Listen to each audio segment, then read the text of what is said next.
পরমাণু শক্তিধর দুই দেশ ভারত ও পাকিস্তান।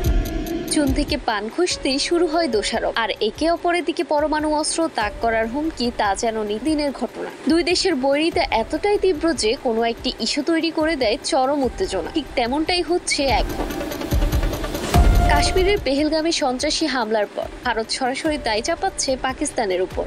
বলা হচ্ছে সামরিক হামলারও প্রস্তুতি নিচ্ছে দিল্লি। পাল্টা জবাবে পাকিস্তান জানিয়ে দিয়েছে তাদের মিসাইল ভারতের দিকে তাক করে আছে। ভারতের এমন অবস্থানে ক্ষোভে ফেটে পড়েছে পাকিস্তানের বসবাসরত হিন্দু সম্প্রদায়ও।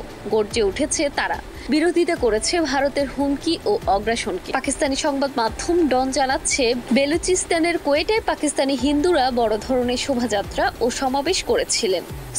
স্লোগানে মুখর হয়ে ওঠে সড়ক। সমাবেশে নেতৃত্ব দেন সঞ্জয় কুমার, পাকিস্তান পিপলস পার্টির সংখ্যালঘু প্রতিনিধি এবং বেলুচিস্তান প্রাদেশিক পরিষদের সদস্য। সমাবেশে তিনি বলেন, পাকিস্তানে থাকা 1 কোটি হিন্দু দেশি সশস্ত্র বাহিনীর পাশে থাকবে। যদি ভারত হামলা চালানোর সাহস করে, আমরাও রুখে দাঁড়াবো। মিছিলে অংশ নেয় নারী ও পুরুষ। তাদের হাতে ছিল ব্যানার ও প্ল্যাকার্ড, যেখানে ছিল ভারতের বিরুদ্ধে প্রতিবাদী স্লোগান।